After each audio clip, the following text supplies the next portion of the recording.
listening to Late Night Radio on the SHR Media Network. Caution, there will be mature themes explored and potentially adult language used. If conservatarian words, phrases, certain concepts, or rhetoric offends you, tune out now.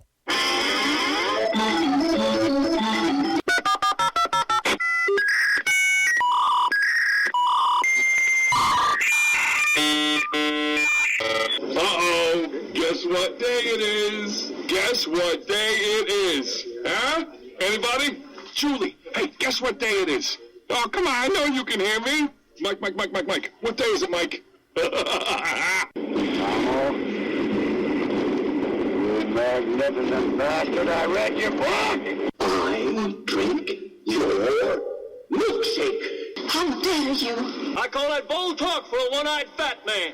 Fill your hand, you son of a bitch! Captain. Captain. Captain. Captain. Captain. Captain. Captain. Captain. Captain. Captain. Captain. Captain. Captain. Captain. Captain. Captain. Captain. Captain. Captain. No, not yet. Not yet. Don't pass out on me yet. Of course you realize this means war. Freedom is never more than one generation away from extinction. We didn't pass it on to our children in the bloodstream. The only way they can inherit the freedom we have known is if we fight for it, protect it, defend it, and then hand it to them with the well-taught lessons of how they in their lifetime must do the same. And if you and I don't do this, then you and I may well spend our sunset years telling our children and our children's children what it once was like in America when men were free. I have come here to chew bubblegum and kick ass. And I'm all out of bubblegum.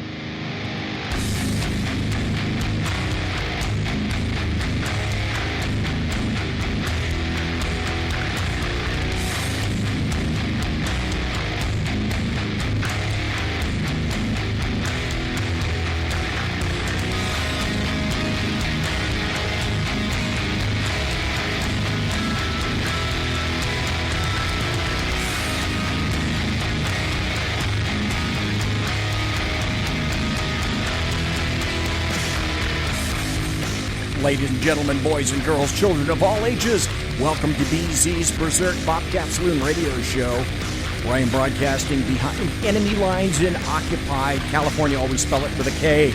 A mere 2 miles east of the locus of evil on the entire left coast, the Bill Mill, the belly of the beast, the Capitol building in downtown Sacramento at 10th and L Streets, where late at night you can hear the death of common sense in its concomitant wail as it wafts from that petrifying edifice. And late at night, when I exit the plush, resplendent, sumptuous, palatial, and effulgently bulbous SHR Media studios, I'll be smelling the odoriferous stench of sulfur, brimstone, and evil emanating from that mentally destitute column structure aforementioned.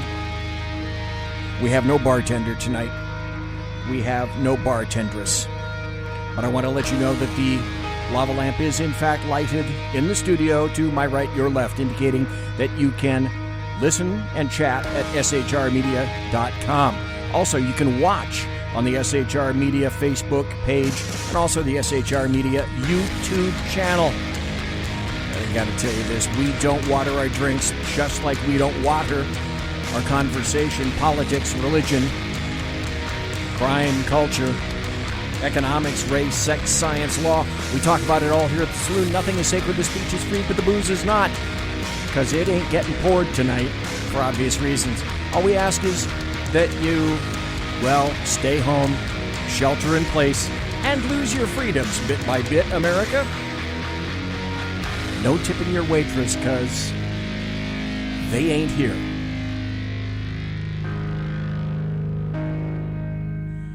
Tonight in the first hour, we have a great guest. We've got Jeremy Hanson of Unleashed. Jeremy Hanson, he's going to be here for the first hour. We've got a ton of breaking news coming in the second hour and some great audio clips. I wish I could tell you that I had just this place was festooned with happy stories. Like I normally talk about happy stories and good times, but no, I'm sorry. Not too much of that going around these days.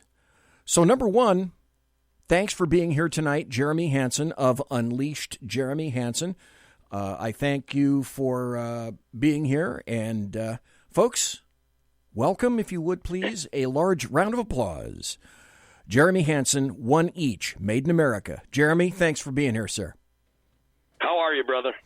Doing well, doing well. Now, before I move on, because we got you here for an hour, and you know, it's like, what are we going to talk about tonight? I really don't have any damn idea.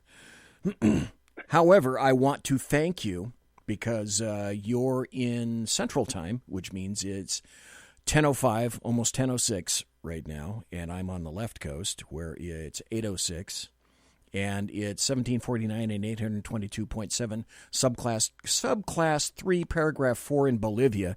That's Bolivian time, and I never did quite understand Bolivian time. Before I am so rudely interrupted by, I don't know, whoever happens to be in chat. Hey, thanks to Jack in chat, Mike in chat, Alaskan in chat, and I haven't even checked Facebook chat. Folks, I've had you on before, but please tell people, Jeremy Hanson, where you can be found. Tell people your show, social media, where your show can be heard, what time, etc. This is your time now. Tell folks where you can be found. Well, thank you very much.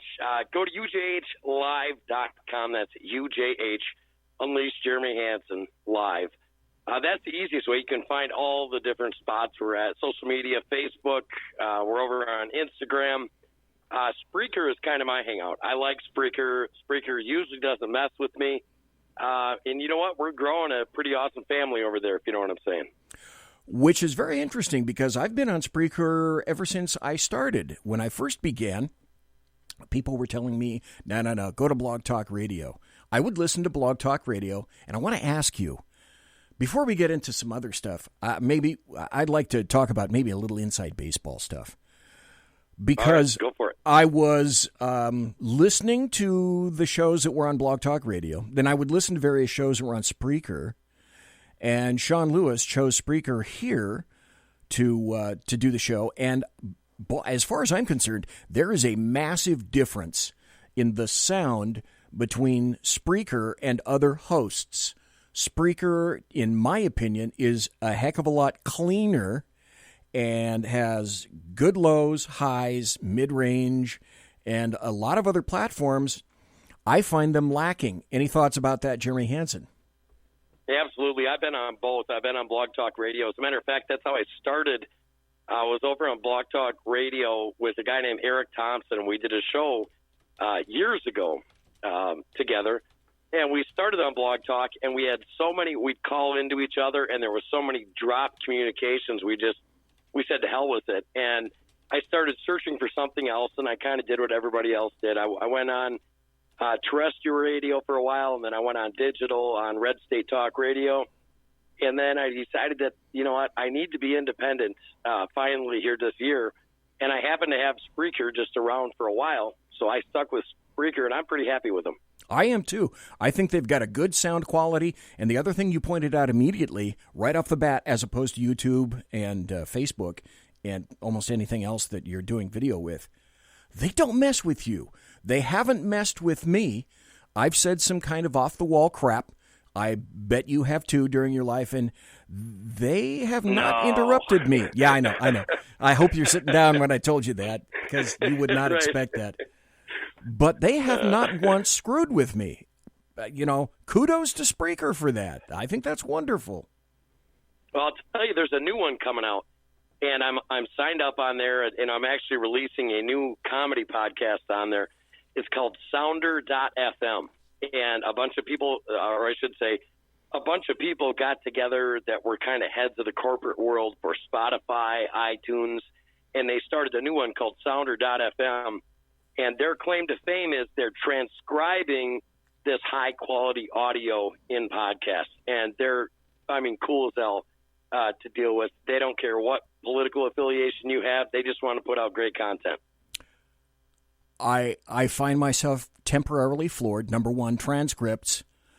I don't know. That's got to be a lot of damn work. Unless somehow magically it's all techno done with Dragon or some kind of an offshoot of Dragon. And then that they're not going to screw with you, I'll wait and see how you do on that. I'm not exactly sure. I'm taking a wait and see. I've already been kicked off YouTube. I've already been kicked off Facebook any number of times, just like anybody else. And Right. I'm still here, thank goodness. The other thing that thank you for having me on tonight. I was pretty stoked when you reached out. I love coming on your show. Well, thank you very much, and I've only done it once, so, darn me for not doing this more frequently. So I apologize for that. The other thing I discovered after listening to one of your more recent shows is you're kind of like a how would I say this? A mycophile. You're a devotee of various microphones. And the one thing that I'm really glad that I did around here is I spent a couple of bucks for the studio, and I got a whole bunch of different mics. I'm on an Electrovoice RE20 right now.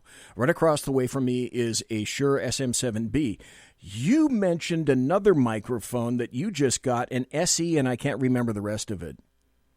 It's a SE4400 AC. Okay, and do you like that? And if so, why? It's really good. It doesn't give you that boomy broadcast tone, but it's got a very natural feel. Like if I was doing a commercial about shave gel where I had a bunch of birds chirping in the background, that's definitely the mic I would use. Okay. All righty. I just had to go to a side there just for a second. So, you got a radio show. It's a podcast. It's 1 hour, 2 hours? 1 hour. Okay. And it's Monday through Friday? Right. Okay. Then the next logical question is, trust me, folks, we will get to politics, okay? We will get to Wuhan 19. We will get to politics. That's coming. The other thing that I'm just amazed with, number one, most everybody knows that I'm an ancient, fat, retired guy. I did radio a long time ago in a galaxy far, far away for KFBK, but that was the 1970s. Well, I had a massive career since then. I retired in 2016, and now I'm doing this for fun. But I still find that putting together and assembling a good 2-hour show 2 times a week is work. It's all about show prep. Now, the question to you is, you got a 1-hour show 5 days a week. That's 5 days of different content that you have to put into your show and to keep it uplifting and moving all the time. And people need to realize, I think, this isn't easy unless you're just an amazing individual. But for me, this takes work. What is your show prep like? And yeah, it's work, isn't it? It's a lot of work, and I would say more than work. I would say it's a lot of passion. Yes. I've kind of evolved a little bit. I used to be a very hardcore Republican. Literally, I used to have a pin that I would put on my hat, and it said Hot Chicks Vote Republican. And then I had a refrigerator sticker that said, even my dog is Republican. And as I'm going through this this hell that we're watching in this political field, and I see how it doesn't matter if you're a Republican or Democrat. The powers that be, the owners of the world, dictate to us what we're going to do no matter what. And it's literally, it is a fallacy for us to believe that the Republicans are actually going to vote the way that they tell us. And that's kind of where I've went. So instead of trying to, you know how this is, a lot of times we get put in a position where, man, we can't really defend that when we're trying to pick a political side. So we don't even talk about an issue. What I have found is the freedom in being apolitical is I talk about whatever I want, when I want, and I explain to the people why it's wrong or right from either side. And I'll tell you what, it has given me a level of freedom that I've never had, and that has helped a lot with show prep. That's a good idea. That's great. I tell people this. Long time ago, I used to be a Democrat until I got a full-time job and started paying taxes. Then I had a little bit of an epiphany in 1979, 1980 when Ronald Reagan came along, and I was happy to chuff along as a Republican for quite some time. And now I'm an independent, and that came about essentially due to, thanks, George. Appreciate that a whole bunch. And I have a couple people saying they're having a hard time hearing our audio. Is our audio coming out okay? I'm getting everything good on this side. And I turned it up a little bit. So. Okay. I've got you. Let's see. Are you low? Is that what they're saying? No, they said, all I'm seeing is somebody said something about audio, and they said my audio is the same. So I'm not sure exactly what they're saying. Okay. In any event, I went independent because on altogether too frequent a number of issues, there isn't a dime's worth of difference between the two. And I stopped Amen. donating to the RNC. It just stopped. That was it. Done. Had enough. Never vote for an Obama. Never vote for another Bush. Never vote for a Romney. Blah, blah, blah. The whole litany. That having been said, I think, as you indicate, that leaves us both free to do what we want. Now, that having been said, and again, folks, give me a break here. We're going to get into politics, and we're going to start right now. Your thoughts on number 45, Donald John Trump. I have tons. So many. Any summary that you can make about this guy? Because he's not a Republican. He says he is. I would say, yeah, he's something completely different. He's not even a politician. I love Donald Trump. I don't agree with everything that he's done, but I truly believe that he just puts it out there for what he is. He swings back really hard. He's a businessman. He doesn't take crap from anybody, and I absolutely love that. I think that it's about time. I would put him as probably our fourth best president ever. Wow. Okay. Got to admit, I didn't see that coming. Going back in 2015, 2016, I'll be honest, right up front, Trump was not my dude. I was going for Cruz.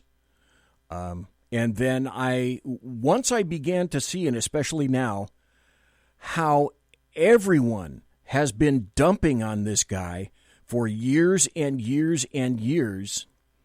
At 72 years old? At 72, he's taking massive amounts of shit every day, every hour. The assault never relents. I don't think I could do that. And he's tired now these days. I see it because this job wears the hell out of you. I get it. I understand. But this guy is still like the Energizer Bunny. I think he outworks everybody that's around him. I would agree 100%. Not does he just outwork people, he outthinks people. If you've noticed, he's always ahead of everybody. And there's multiple times when you get deep into politics, you see kind of the dark underbelly, like Khashoggi, for example. There was a whole bunch of stuff surrounding that and reasons that he didn't go in there and deal with them like a lot of people thought he should. And he took it on the chin and then came out smelling like roses on the other side. Well, for a number of reasons, that not the least of which is that Khashoggi was a journalist like I'm a hubcap. This guy was an Islamist. Period. End of statement. Right. But because he used the J word at one time, all the American media maggots here in the United Snakes of America were saying, oh, he's a wonderful guy. And why didn't we do something about that guy? Well, all right, he's dead. Move on. Politics. You talked about President Trump. Let's talk, before we get into the obvious, let's talk a little bit about the 2020 run. My first question to you, and folks, I'm talking to Jeremy Hanson of Unleashed. Jeremy Hanson, UJH.com. Go there, quick like a bunny, and you can find everything. He's got a Monday through Friday show, a podcast of 1 hour. Excellent show. Of the few shows that I listen to, his is one of the first every day. Got a great following, got a huge following, and I'm lucky to have him here tonight. That said, 2020, November, the first question I have is, Jeremy Hanson, are we going to have a damn election in November? We will. And it's going to be the worst thing that we've ever seen here as far as elections go. I don't think they're going to declare a winner that night like we usually do. I think it's going to be contested, and I think we're going to watch an upheaval like we've never seen before. Okay, and I find that very interesting because you and I are mind melding here for just a second because my next question was a what if question. All right? Just like 2016. Right. What if then President Trump gets a second term and the very next day he wins? It's acknowledged, okay, maybe they take a while, a day or two, to do whatever it is that they need to do. But he wins. How many heads are going to explode? The corollary question to that is, how much violence do we see in the United States? Only by leftists. I submit it's going to be effusive. It will be rampant. You know, I hate to agree with you on that. And I don't find that very often, but I think you're right. I think we are going to see people come out because then they've lost all hope. To them, Donald Trump is the Antichrist. He is the forebearer of everything they hate. You talk about family. You talk about independent self. You talk about all of those things. He is everything that they can't stand. And you're going to see places and people like Antifa and the coasts just go nuts. You've already heard Bernie Sanders supporters come out and freak out just because he dropped out of the race. I'm actually surprised we haven't seen more violence just because of that. We're at a tipping point right now, and that will push people over the edge. I would tend to agree. Now, I want to get back to this because this is the new reality in which we're dealing. But that's just the Oval Office. That's just the White House. Do you foresee, Jeremy Hanson, we've got the Senate, because I have some most def thoughts about this. Do we keep the Senate, in your opinion, and or do we retake the House? If we do, then what are we going to see in addition all across America? Well, I think what we're going to see is, and I don't know what you mean by we other than Republican. What I'm watching, and it's really weird, I'm watching some Democrats come to the aid of Donald Trump. And if people weren't so afraid of COVID right now, they'd really be watching people expose themselves in the political system right now. I think we are going to watch a bunch of pro-American politicians get in, at least the people that say they're pro-American, pro-jobs, pro-actually health care. I think this is going to kick some people in the butt to actually find cures for different things. I think we're going to watch an explosion of that, and I don't think it's really going to matter the Democrat-Republican thing at the end of the day, because I think at the end of this, you are going to watch both sides be crushed, at least the power base that we see there now. When we talk about, and after the break, we'll do the rest of the show, the rest of the hour on Wuhan 19. But before that, I don't think anybody's really examined, and I'd like to touch on this, Jeremy Hanson, what this country is going to look like. There will be PC pre-coronavirus and AC after coronavirus.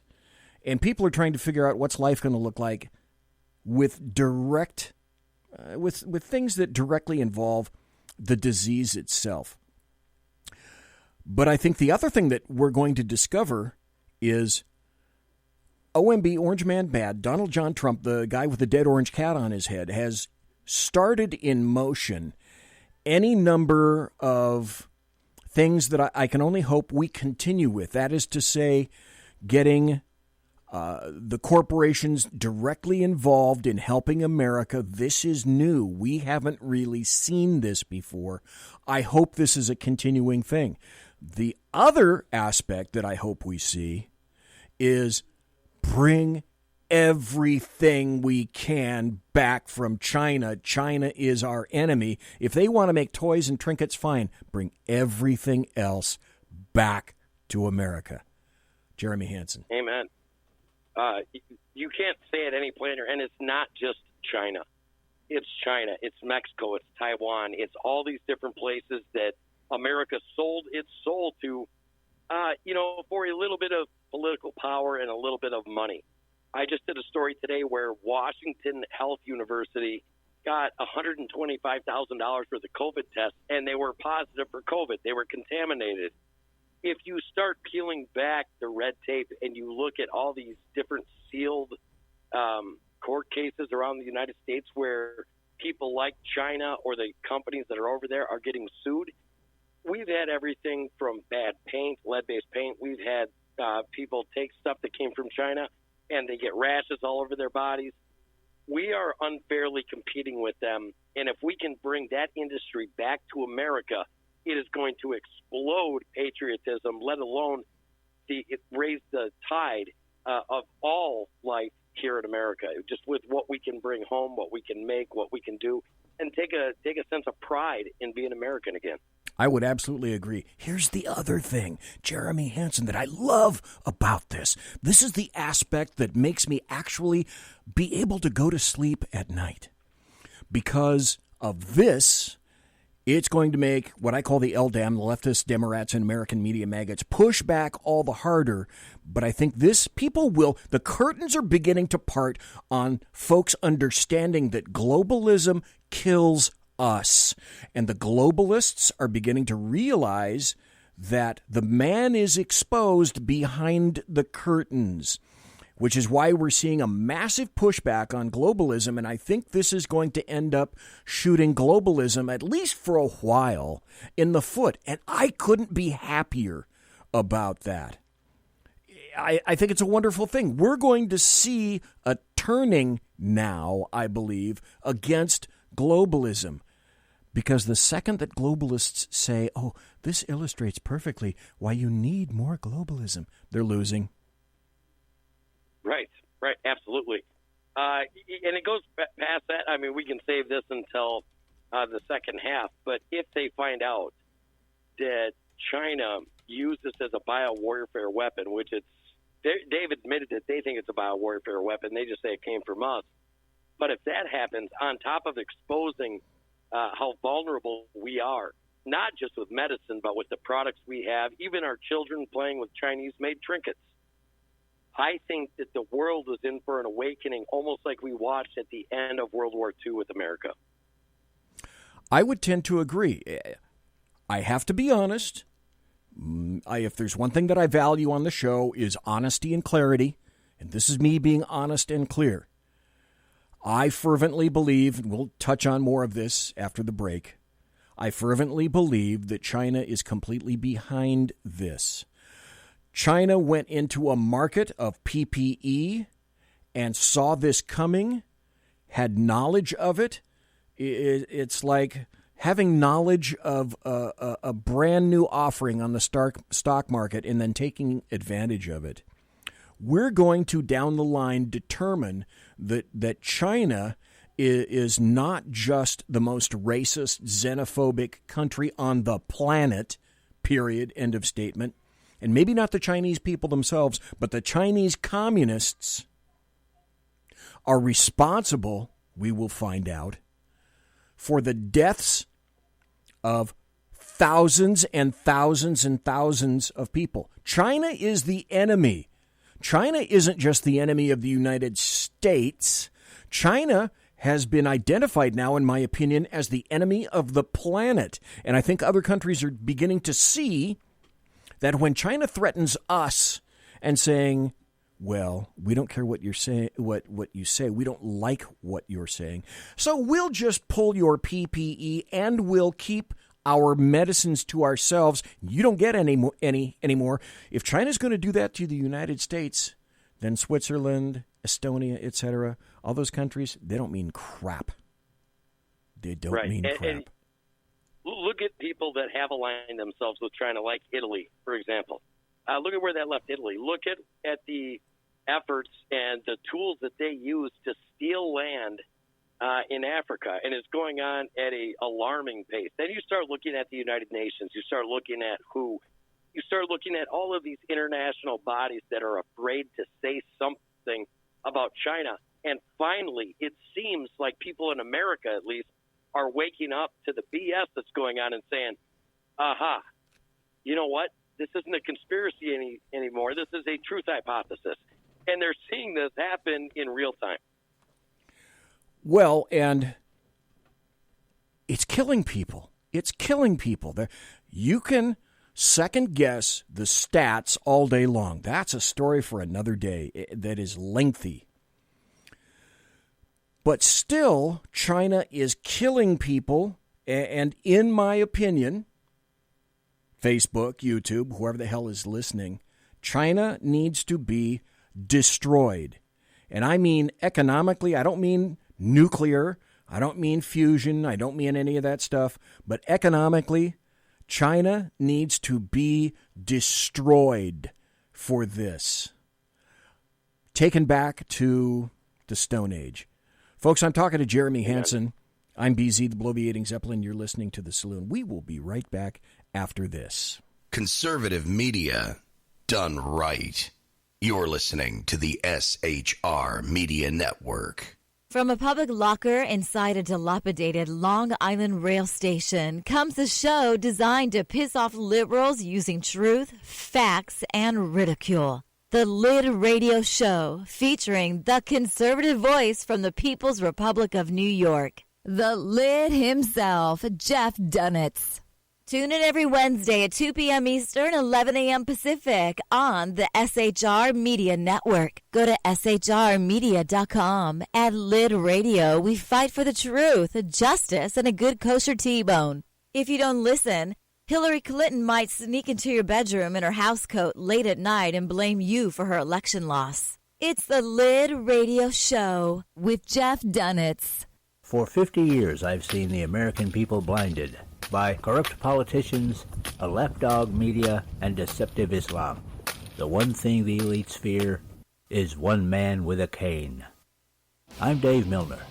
Join me through Spreaker, iTunes, and SoundCloud, through SHR Media and the Western Free Radio Network, for half a century of experienced perspective on political and social issues, weekly on The Unpleasant Blind Guy. And catch me on Jeff Mitchell's EDL Radio on blogtalkradio.com. There's no surrender, ever. Because truth is not always pleasant. This is Shannon Wright of The Right Way with Shannon and Mike in the AM. Mike's not here, so I gotta talk fast. You gotta join us. Fall season. Getting ready to start up with a whole bunch of new stuff. News and food and politics and sports and entertainment and a whole bunch of stuff. But wait, Mike's coming. I gotta go. Remember, Shannon and Mike in the AM on SHR Media, Monday through Thursday, 7 to 9 a.m. Make sure you tune in. Featuring right thinking from a left brain and doing the job the American maggots won't. BZ is fundamentally changing America, one diaper at a time. Just when safety pin manufacturers are running out of metal for the diapers of the leftists, where the speech is free, but the drinks are not. The Bloviating Zeppelin's Berserk Bobcat Saloon can be heard every Tuesday and Thursday night, commencing at 11 p.m. Eastern and 8 p.m. Pacific, where pushback is a requisite art form in and of itself. Let your ossicles be truly liberated when you listen to the Bloviating Zeppelin's Berserk Bobcat Saloon, only on SHR Media Network. No ferrets were harmed in the making of this ad. Join me, Jack Alexander, for the Jack Alexander Experiment podcast, as I take a unique outsider's look at the issues affecting the USA. I fearlessly take on the issues that everyone else is too scared to touch. The Jack Alexander Experiment podcast is available wherever good podcasts can be found, like Spreaker, iHeartRadio, and Google Podcast. The Jack Alexander Experiment, because it's not a matter of left versus right, it's a matter of right versus wrong. It's your business diva here, Melanie Collette. I am inviting you to a front row seat as I discuss some of the most intriguing details of wealth and finance with today's movers and shakers in the world of business. Listen in and discover financial truths on a global, domestic, and household scale. Uncover topics that will impact your wallet today and in the future. Money Talk with Melanie airs Monday through Friday, 5 p.m. East, 2 p.m. West, right here on SHR Media and High Plains Pundit Talk Radio. You can't afford to miss it. Featuring the effervescent contrarian Sackheads Clint, plus the unrestrained bulbosity of BZ, the Sackheads Against Tyranny is a real chat show.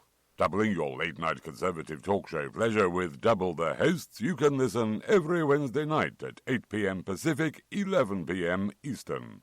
Please note, some contents may have settled during shipping. Member FDIC, batteries not included, warranty void in Montenegro. Conservative media done right. You're listening to the SHR Media Network. Ladies and gentlemen, boys and girls, children of all ages, welcome back to the Bloviating Zeppelin's Berserk Bobcat Saloon radio show. In terms of social media, you can follow me on Twitter at BZEP, at BZEP. You can like me and follow me on my Facebook page, Bloviating Zeppelin. You can friend, follow, and like the SHR Media Facebook page. And you can subscribe to the SHR Media YouTube channel. Click notifications, give our videos a big old thumbs up like this. Great hosts, great videos, great shows. By the way, a programming note.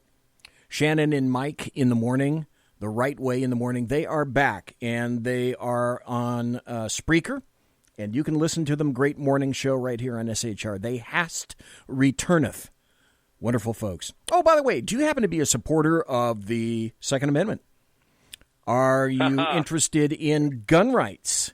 Then I have a Facebook page that I might suggest to everybody, folks. It's the USGOA, the United States Gun Owners Association. It's run by Fred Witzel. And join the group. If you believe in the second, if you believe in firearms, great articles, great posts, lots of good stuff there. USGOA, U.S. Gun Owners Group. Tonight, we got Jeremy Hanson of Unleashed. Jeremy Hanson. For the first half hour, we spoke some politics. Let's get into a little bit more politics. Because tonight, obviously, we're not going to cover but a fraction of the coronavirus thing. We talked a little bit about the 2020 run and what may happen.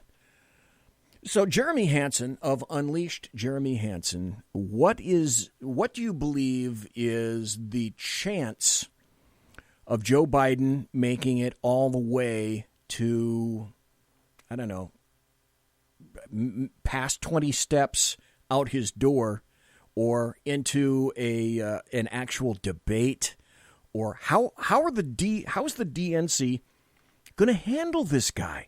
This guy is a huge problem. He's a massive problem. How do you think they're going to handle him? Well, I've thought about that at length, because if you put him in a debate stage with Donald Trump, he's going to get destroyed. Now, there's a few ways that they could manipulate that. They could say, well, because of the coronavirus, we want to keep them separated, and then do it by phone and have somebody that is a little bit smarter with the voice repeater or something go that way. Yeah, feeding him 3x5 cards. Here, Joe, look at this. Read this. Right. And it can be controlled. We watched that with Donna Brazile. Yes. Donna Brazile gave all that information to Hillary Clinton before. So don't be surprised that can happen, but it is so bad that I literally believe that even if he had all the answers to begin with, he still couldn't match the skill of Donald Trump on a debate stage. Oh, hell no.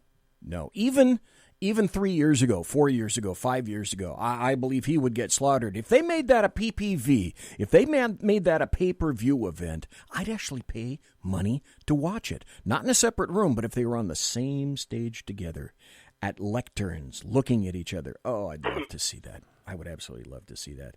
But the DNC is in a conundrum. What the hell do they do? And do they pull, first question, do they pull somebody out of the wings? And if they do, who? Well, I think that the obvious choice would be Michelle Obama. I don't think that'll happen. I really don't. I think that there's enough going on behind the scenes that they won't do that. Now, the media kind of covered up a lot of the things around the world when it came to Michelle Obama. There was a lot of world leaders that wouldn't meet with her. There's a lot of people that think that the way that all went down with his campaign, all the lies that were perpetrated around the world, it hurt them as well. The rich got richer, the poor got poorer, and I think they know that. So Michelle Obama would be out. Looking forward, Stacey Abrams, boy, is she trying to make a statement moving forward.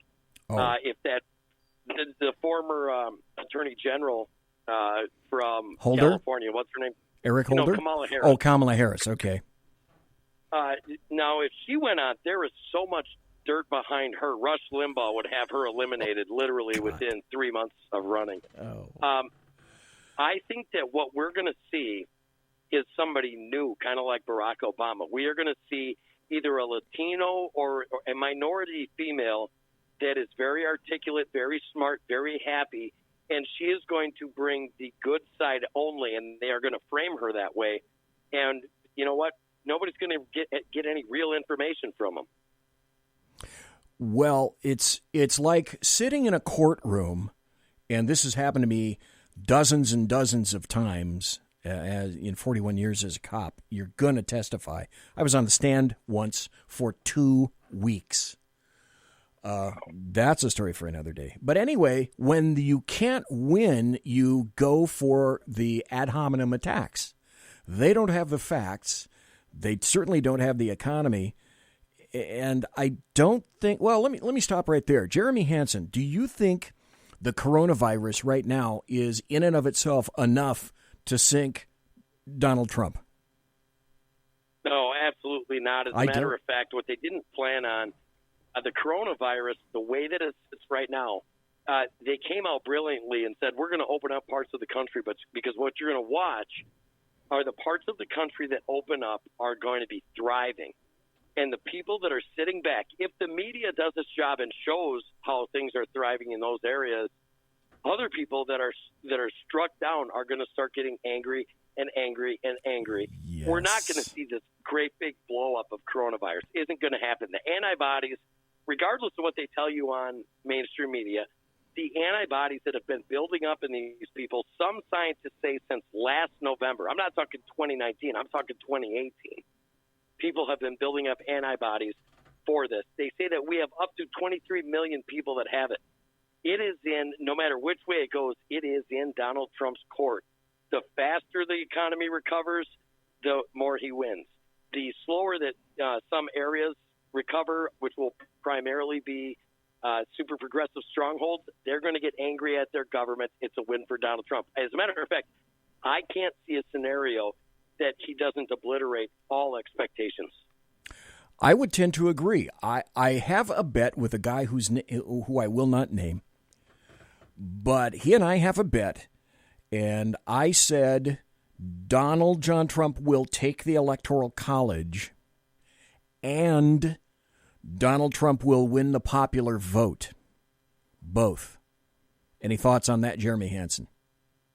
Well, just between me and you, I think he won the popular vote before. I do, too. And I can tell you the 2 million, what was it, 2 million votes that they said he was short? You could get 2 million illegal votes just from California right here. Always spell it with a K. Much less the rest of the United States. That's a story for another time. Right. You're exactly right. And, now that ballot harvesting, when people actually find out what that is, you say ballot harvesting and people don't know what it is. No. But when people finally figure it out, they're going to be angry. When people start seeing the voter fraud for what it really is, not what it's being portrayed as, Americans are going to get angry. And to be completely honest with you, when Donald Trump's done, I don't think that the Republicans will ever be the same. I don't think the Democrats will ever be the same. But I do think that at the end of this, Americans in general are going to be more united with fringe groups, very few percentage-wise. But America's going to be more united around the things that matter, and politics is not going to have near as much power as it has had for the last 30 years. The other aspect of that is the American media maggots, as I call them, are 210 over 190 and will continue to be so because he has removed the one aspect that they have had control of literally for decades and decades, and that is this. They are no longer gatekeepers. Folks, do you remember when Cuomo said that you can't look at WikiLeaks? That's illegal for you to do. That's why we look at it. Hello, bullshit alert. Well, the gatekeeping aspect of the American media maggots is gone. He doesn't need them. And then he rips and shreds them asunder when they ask stupid questions during the briefings. Yeah, I can tell that the briefings are starting to wear on him, but I think that's everything in terms of this point. Okay. You know, I have no problem. I have no problem with them asking him tough questions because that's what they're there for. Oh, yeah. What I have a problem with is the utter and blatant disrespect of the office. Literally, I mean, both of us, we're in the media. And if I was to ask Barack Hussein Obama a question, as much as I disagree with everything that he stood for, I would not be blatantly an a-hole. I don't know any other word to say it, as these people are being to Donald Trump. I wouldn't do it because out of respect for the office. Well, that's why I say that to be him 24/7, I cannot I'm almost 70, dude. I cannot ever remember a time where any one individual took so much flack and crap 24/7 and not just kind of survived, but it's a medium in which he thrives. Right. Absolutely astounding. While we were talking, I also went to, where is this? Washington Examiner. This is an article that just came out today. We were talking about Michelle Obama, and folks were talking to Jeremy Hanson. Jeremy, you said that you thought Michelle Obama might walk in from the wings. The Washington Examiner article that I'm looking at right now said, the headline is, "She doesn't want the job. Valerie Jarrett says no chance Michelle Obama will be Biden's running mate." On the other hand, I have been dragged kicking and screaming, disabused on a daily level, that I just don't believe anything that I read anymore. I really don't. Well, I agree with that. You know, here's the thing. What I really think is happening right now is the DNC knows damn well they can't beat Trump. They are setting things up and doing things to limit his power and limit the progress of him getting us back to our American roots. I really think that this whole coronavirus, some people will call me a conspiracy theorist, but I think there's enough truth out there to say now that not only did this coronavirus not get leaked by an accident, but it was actually designed to do exactly what it has done. And we even have evidence of that from back in 2014. So whether he gets Michelle Obama or he doesn't get Michelle Obama, I think that the DNC knows even with her, it's going to be quite a feat for them to beat Donald Trump. And they're planning on Plan B, which is Donald Trump being in office for the next 4 years. The adjunct aspect of that is, I believe also, and this is critical, I believe that he's going to get, upon a second term, a minimum of 1, maybe 2 more SCOTUS availabilities. The other thing we're discovering is absolutely critical to all of this is the down ballot federal judgeships, the likes of which have already been influential in overturning some of the negative court decisions that have been made against him. Correct. That's going to continue too. The LDAM, they are playing for all the marbles right now, which is why they're attempting to turn America upside down. And this to me is such an obvious statement, and no one believes it, but I absolutely believe it, because history is the best indicator. You can see in a chronological fashion how this has happened. And I submit this, Jeremy Hanson, I want your opinion.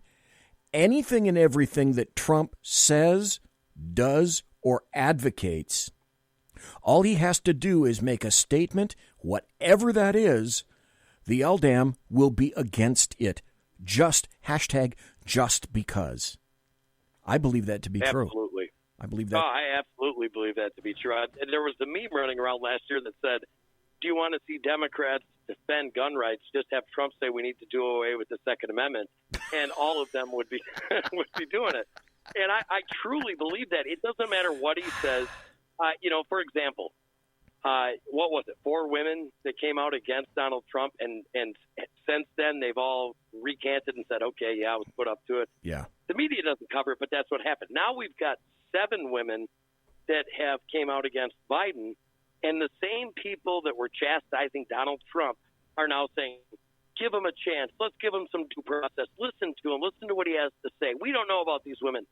And it's the same thing in every realm that we speak of when it comes to politics. I fervently believe, Jeremy Hanson, and it's becoming pretty obvious that we're not even going to be able to get to the coronavirus thing because I'm still kind of wrapped up in politics.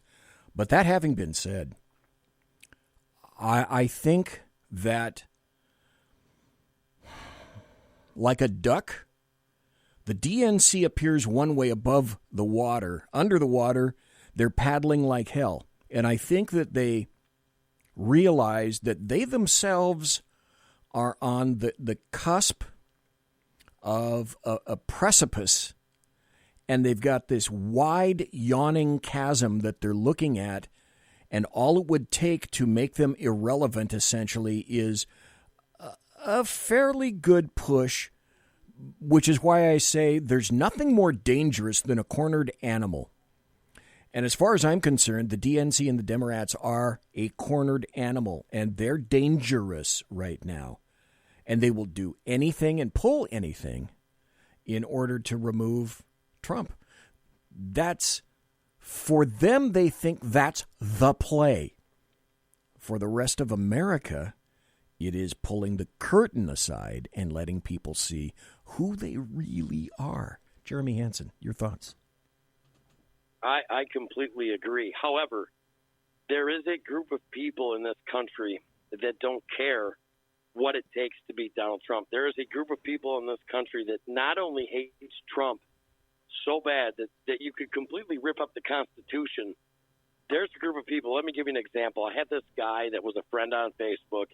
He was a producer for CBS. Okay. And he literally had a picture of what he called Trump voters, and he said these types of people need to be destroyed, talking about culling the earth of Trump supporters. Now, there is that group of people, and when they come out on social media, now, obviously, this guy's post wasn't taken down because they like that. No, of course. Why would it be? Right. That's not hateful. I mean, that doesn't go against community guidelines. Nah. But what it shows to me is there is a divide in this country, and the divide I used to think ran on crazy, insane. And the more and more I look into it, all the stories I heard about communism when I was young, I'm watching this communist manifesto, this Marxist line, shoot up in between people, and you have some of the people that are hardcore communists. They want to kill everybody that doesn't believe in their way. And then you have these other people that are drawn into the free stuff. And I think what's going to happen is you're going to see those people at the front line say, oh, it's not really free. Oh, it's not what they told me. And the people in the background are always going to be there, and they're going to get subverted once again, and we're going to start telling our children stories of the dangers of communism. That's what I think is going to happen. There was a lady that I met her at Freedom Fest in Las Vegas, which is a conglomeration, a yearly gathering of libertarians. And her name is Lily Tang Williams. She is a refugee from China. She lived during the days of Mao, the end of days for Mao. And I had her on the show. And if there's anybody that is revelatory in terms of how China truly functions and the way it's glossed over now, but it still actually functions in that fashion from Xi Jinping. This is not what America wants, and America is starting to get a little bit of a taste of socialism. Going to your favorite market, there's no TP, a lot of that stuff is regional. But I still go back to the fact that I think that we are teetering on the cusp of some fairly significant societal change, and I don't mean just in terms of this disease. I mean in terms of some serious revelations. Will this country survive the Democrats? Will this country survive, or will it see a change of direction? I think we're going to see a change of direction. But before we get there and before it's supported, as I was saying earlier, especially if Trump is reelected, and I do believe that's going to occur, we're going to see some really big societal kind of upheaval when that occurs. And I think there will be violence. And then we'll have to go all through that. And I think we'll settle. I think there'll be a little namaste after that. But I think the Democrats and the Democrat socialists, et cetera, all realize This is serious now. This is for all the marbles, and they're going to do anything and everything that they can. I agree with that. However, you know, the thing that makes America America is I don't care what happens in my political system. They're not taking my way of life away from me. They can do everything they can try to, but the way of life that I live and the freedom that I breathe is within myself. And they can't take that away unless they kill me. And there's literally millions of people that believe that exact same thing from California to Maine. And there's no army big enough to take that away from America. No. And you can make all the edicts you want.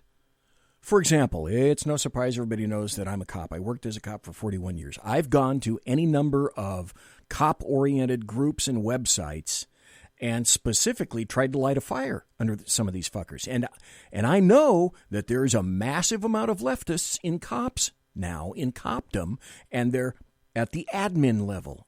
I get that. I grok that concept. But I'll go into a line level organization, group, etc., try to light a fire, and nobody bites. And what I mean by that is I frequently go into groups and ask the question, if you were given the order to confiscate firearms absent a credible warrant, would you do so on the order of your agency, the governor, etc.? And almost to an individual, God, this is heartening. I was a little afraid for a moment. Almost to an individual, with one or two exceptions, they've all said, oh, hell no, I'm not doing that. So that's heartening. Exactly. That's heartening in terms of the people who actually will be charged with enforcing things like that. Yeah, we see exceptions. Yeah, we've seen a ton of stupid cops in the past couple of weeks. Big time stupid. But I'm heartened by that. I have to say. Well, you know, you look, Americans do have some common sense left. I'm a firm believer. I love America. I believe in America. And a lot of this stuff that they said was fake news, like when we look at China, like human organ sales. I talked about that years and years ago. Nobody believed me. Now they're actually talking about it. You know, the concentration camps for Muslims and Christians that are now called re-education camps. That's starting to get over here, and people's eyes are opening to what's actually really going on. And it's not just conservatives, it's also liberals. And what they're noticing is that, yeah, we have some policy difference here in the United States, but what we have had is the best thing that the world has ever seen. Maybe we just need to tweak it a little bit instead of destroying it. I would agree. We are stronger. Well, it goes back to e pluribus unum, from many, one, which is why the LDAM consistently attempt to split and divide us, because division wins. If we succumb to division, they win. Amen. They can't win. They don't deserve to win. That's a story for another day. Unity, brother, unity. That's what we got to be preaching. You got that. Folks, vote red in November. I'm going to come out with a logo for this thing. Vote red in November and forever. Period, end of statement. Because now the clouds, folks, should be parting. In terms of, you're seeing the true nature now of these people. I think it's a nature that a lot of people didn't understand, but I think they're beginning to at this point. Jeremy Hanson, you got a great show, Unleashed. Jeremy Hanson, tell people where they can find your show, what time, where, and what days. All right, it's 5 o'clock Central, 6 Eastern, folks, over on Spreaker, or you can check out everything from ujhlive.com. I want to thank you for bringing me on. You know, you fascinate me with everything that you bring up and how you speak about it, man. I appreciate it. Thank you very, very much, Jeremy Hanson. Thanks for staying up late. It's almost 11 o'clock your time. And I don't know, man, if I'd stay up 11 o'clock for somebody as loony as I am. But that having been said, Thank you very much for being here, sir. I greatly appreciate it. You have a great show. Please continue on. I know you will. Thank you, and I will. Unity, man, unity. Oh, hell yeah. You got that right. Folks, that was Jeremy Hanson. Unleashed Jeremy Hanson. If you haven't listened to one of his shows yet, you should. Great dude, number one. Great content. A great American, as you can hear, a great speaker and a great advocate for this nation. Period. End of statement. I'll be right back after this. Conservative media done right. You're listening to the SHR Media Network. Southern Sense is conservative talk with Annie, the radio chick you bellows as host, and C.S. Bennett co-host. Informative, fun, irreverent, and politically incorrect. You never know where they'll go, but you'll love the journey. Annie is a top conservative host on Top Talk Radio and features some of the finest guests packed with important politicians and newsmakers. Listen every Friday, 3 to 6 p.m. Eastern, noon to 3 Pacific, on the SHR Media Network. Remember, Southern Sense is common sense.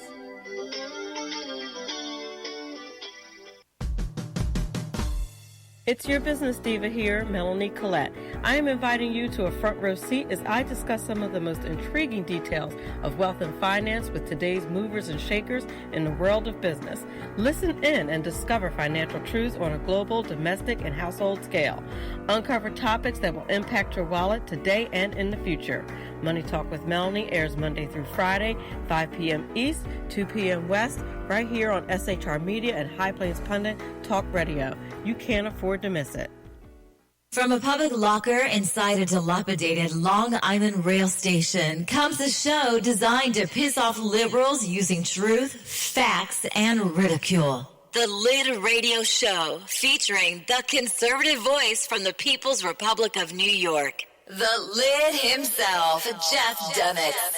Tune in every Wednesday at 2 p.m. Eastern, 11 a.m. Pacific on the SHR Media Network. Go to shrmedia.com. At Lid Radio, we fight for the truth, justice, and a good kosher T-bone. If you don't listen, Hillary Clinton might sneak into your bedroom in her housecoat late at night and blame you for her election loss. It's the Lid Radio Show with Jeff Dunnett. Conservative media done right. You're listening to the SHR Media Network. Good evening. Broadcasting behind enemy lines in occupied California, the bloviating Zeppelin's Berserk Bobcat Saloon radio show is featured on the SHR Media Network every Tuesday and Thursday night for 2 hours at 11 p.m. Eastern and 8 p.m. Pacific.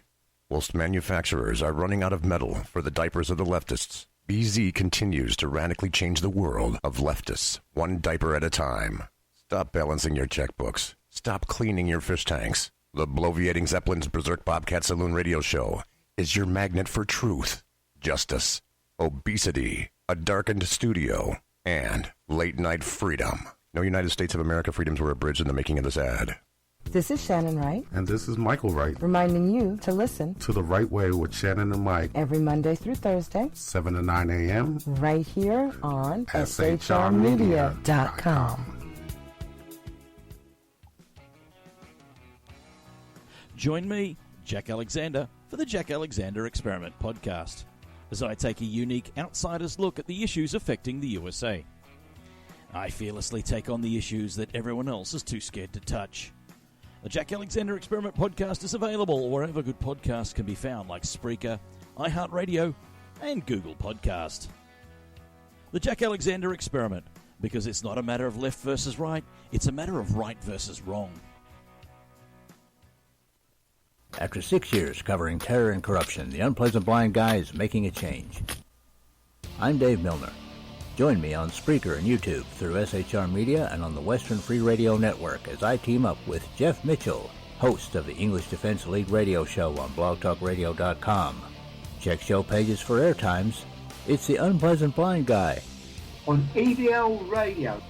There's no surrender, ever. Because truth is not always pleasant. Featuring the effervescent contrarian Sackheads Clint, plus the unrestrained bulbosity of BZ, the Sackheads Against Tyranny is a real chat show. Doubling your late-night conservative talk show pleasure with Double the Hosts, you can listen every Wednesday night at 8 p.m. Pacific, 11 p.m. Eastern. Please note, some contents may have settled during shipping. Member FDIC, batteries not included, warranty void in Montenegro. Conservative media done right. You're listening to the SHR Media Network. Ladies and gentlemen, boys and girls, children of all ages, it's the second hour right here on the Bloviating Zeppelin's Berserk Bobcat Saloon radio show.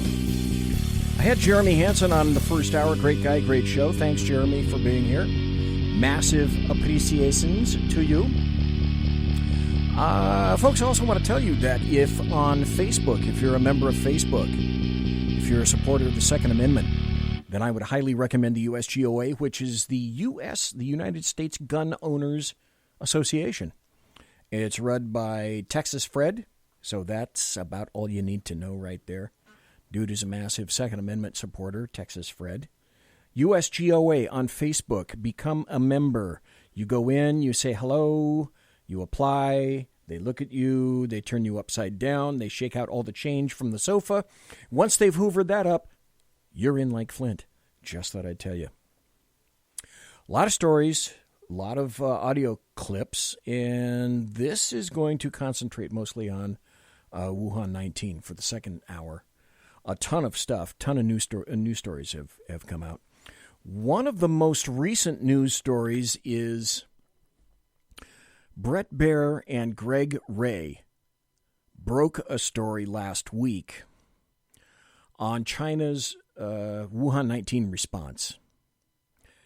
And essentially what happened is, as Jeremy Hanson indicated in the first hour, China cut down travel from Wuhan internally, but they left the international flights going.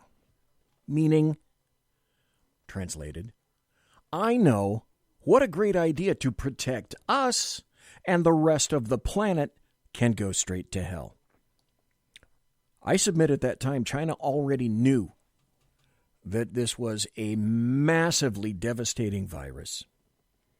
They did everything that they could within their powers to make sure that it didn't spread anywhere more in China. They locked down Wuhan, a city of millions of people, and it still had a massive death rate. I don't think we'll ever know the true toll, because China will never tell us.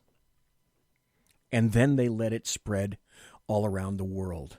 And this is Brett Baer talking from about multiple sources who've been briefed at the beginning part of the origins of China and the beginning of the virus. They've also seen documents open source and classified. We've asked to see those documents directly, but they are saying that it is increasingly likely, there is increasing confidence that the virus, COVID-19, started in that Wuhan lab, not as a bioweapon. Let's just be clear about that. There's no one who's saying that this is a bioweapon. How would we know that? So far. I mean, well, we that wouldn't, but they're not saying, these sources are not saying that. They're saying it occurred naturally because China was trying to show that they could be as good or better than the U.S. in handling viruses, discovering viruses, and this was a botched effort to contain this, and it got out to the population. Yeah. So there's increasing confidence that that's how it starts. They are 100% confident that China altered the data, the statistics. They did a lot of things to contain the information. Meanwhile, they cut down, as you mentioned, travel from Wuhan internally, but left the international flights going. And okay, stop right there. That is called consciousness of guilt. When self-protection like that is involved, they knew what was going on. There obviously is how you have a spread like this. Now, what I think you're going to start to see is more and more officials being obviously asked about this. Secretary Pompeo was on Martha's show tonight, asked specifically about it, and also these documents that U.S. doctors went to that lab a few years ago to inspect it, and through the embassy in Beijing sent back warnings to the State Department saying that this lab was really not living up to standards and there were warnings about how the lab was operating. I think you're going to see more and more officials say this. Chairman of the Joint Chiefs, Milley, asked about it, said the evidence was inconclusive, but it looked natural. Again, you can do natural, but still have a botched handling of a virus in one of these labs. And that's what we're getting tonight, Sean. Just like statistics, however, we have to realize that this is unfolding. Okay? This is unfolding. Because the other thing that we discovered is that Americans were funding this. Americans were funding the lab in Wuhan. This is Tucker Carlson talking to Representative Matt Gaetz. There we go. That was obvious to Americans visiting there 2 years ago. And because of the practices there, the Chinese may have unleashed a global pandemic on the rest of us. Here's something remarkable and upsetting. The work in that lab, including its research into disease-carrying bats, was funded in part by U.S. taxpayers through the National Institutes of Health. Hard to believe that's true, but it is. Congressman Matt Gaetz represents Florida. He joined... Okay, stop. Were you aware? Of course not. I wasn't. No one was, I believe. Well, a select few were.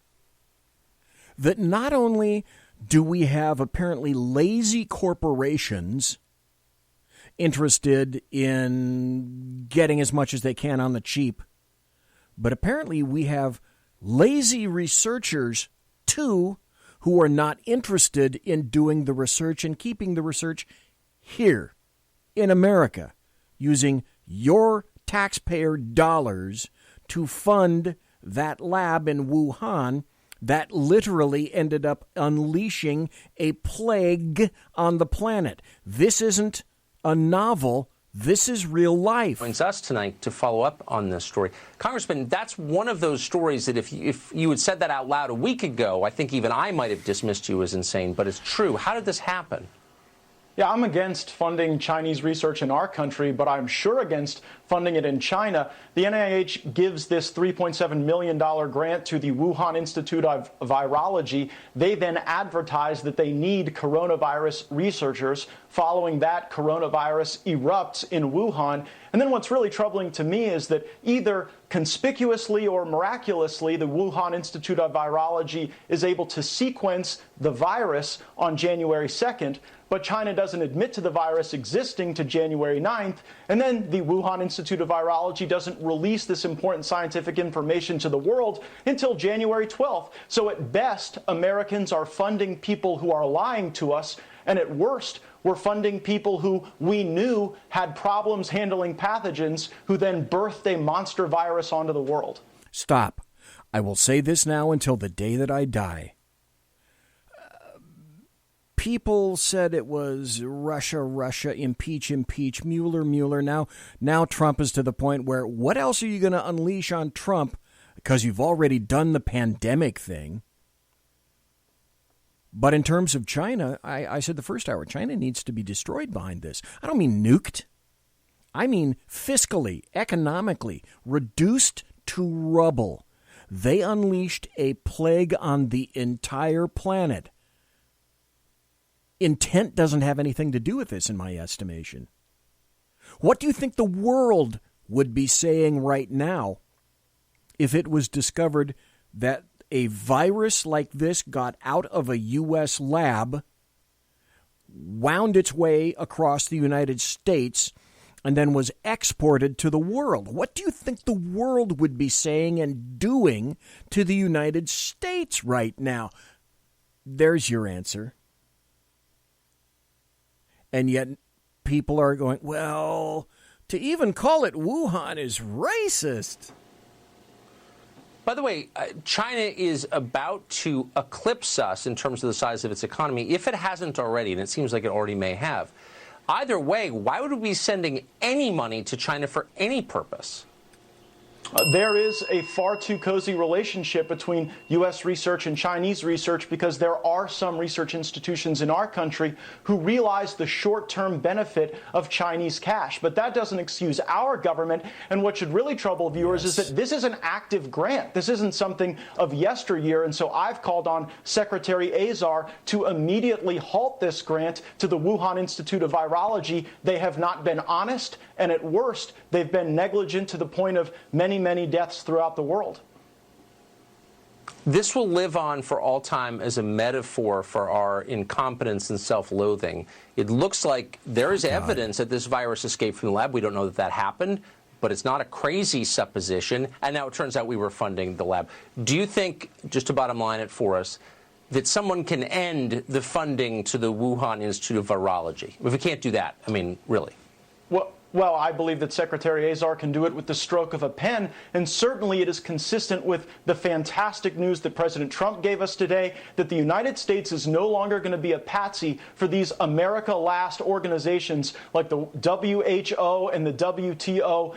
We've been taken advantage of in those globalist infrastructures for far too long under both Republicans and Democrats. President Trump gives us the chance to liberate ourselves from this and to put our people, our health, and our economy first.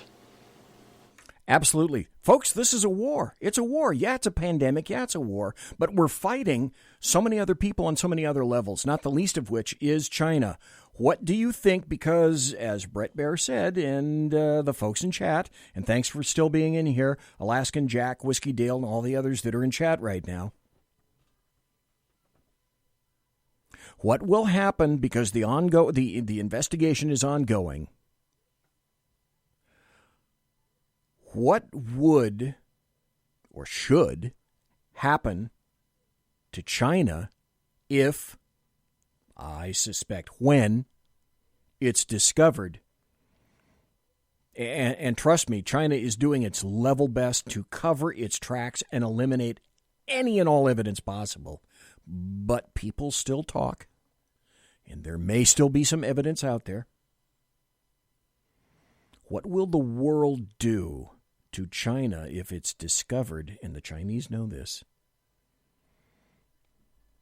that they're responsible for unleashing hell on the entire planet? Now, I say this is a war. It's most definitely a war. And certain elements in the United States are making this a war against you and me. Comrade de Blasio in New York City has now become an arm of the Stasi, the East German police. Because what he's advocating is exactly what the Stasi did for many years in East Germany and East Berlin. Narc your neighbor out. Be embraced by the left for telling on your neighbors, for snitching on your neighbors, for narking on your neighbors. De Blasio, Comrade de Blasio says, you know what? I want to make it easy for you to report social distancing violations. All you got to do is take some photos and text them to the authorities. This past Saturday, Comrade Bill said, you know what, take some smartphone photos of social distancing violations, and you text them to authorities, and enforcement will come. Because the coronavirus shutdown is still in place. He says this is a quote. This is, oh, hell. Why should I tell you? Here's the video. Comrade Bill, take it away, sir. Go. Bill. Okay. Hang on one second. Why am I not hearing you, Bill? Okay, well, Bill apparently doesn't want to talk to me. Okay. Anyway, it turns out, shock of shocks, New York happens to be the largest, the biggest Wuhan 19 hotspot. Another thing that I don't think was anticipated, but I'm curious what you guys think. Oh, by the way, phone line's open. If you want to give me a blast at 575-208-4481. 575 if you're watching on Facebook or if you're watching on YouTube. The little moving chyron is down at the bottom. There's the number to call in, 575-208-4481.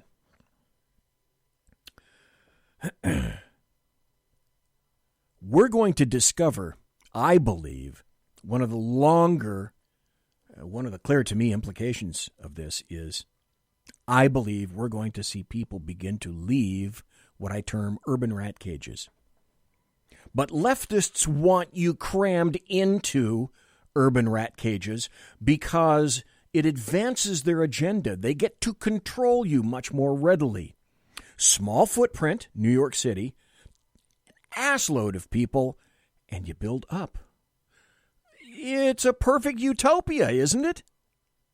Well, it's a perfect utopia if you want to, easily contract a virus. So you're a sitting duck for catching that.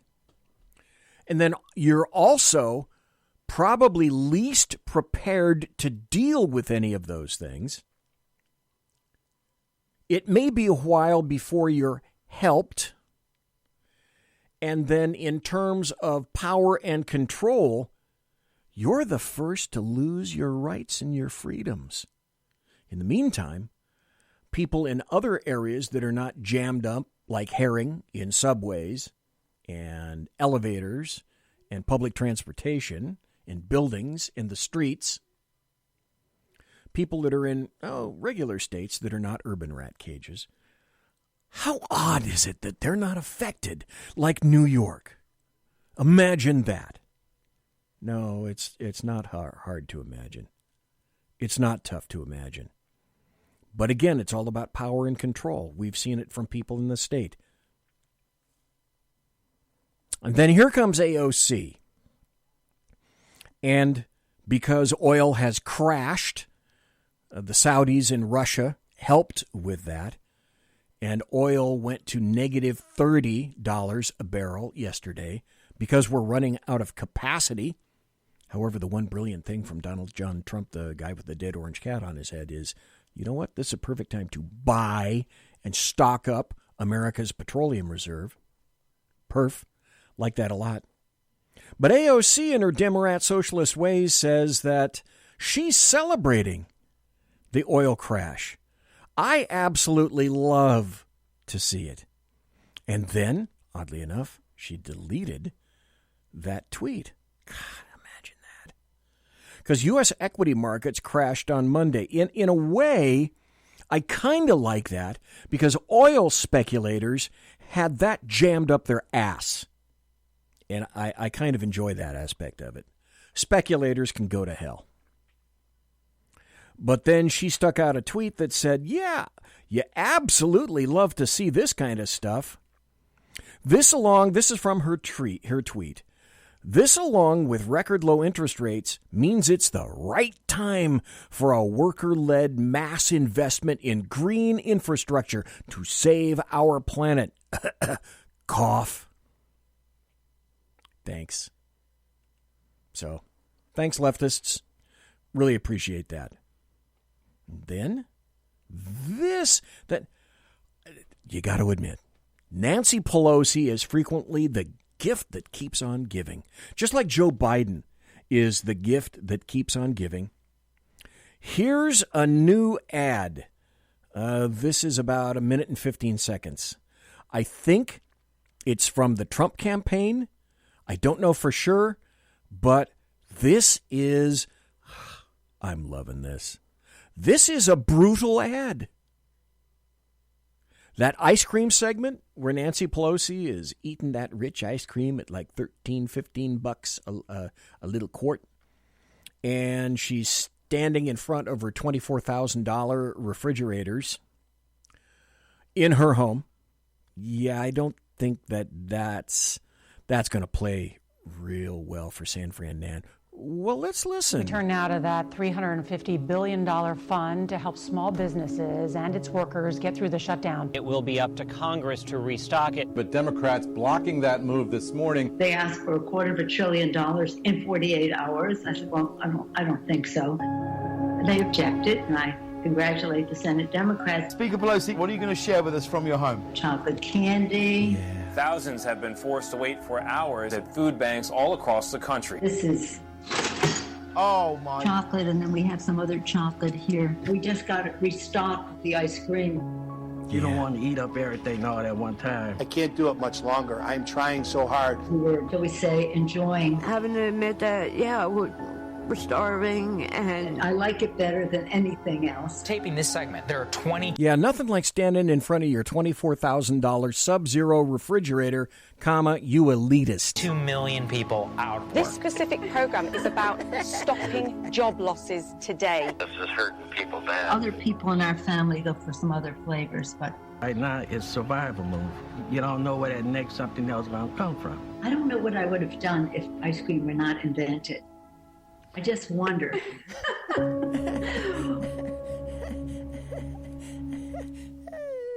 Nancy Pelosi, fuck you.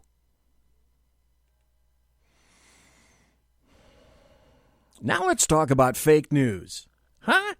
Let's talk about the good stuff in life. Let's talk about fake news.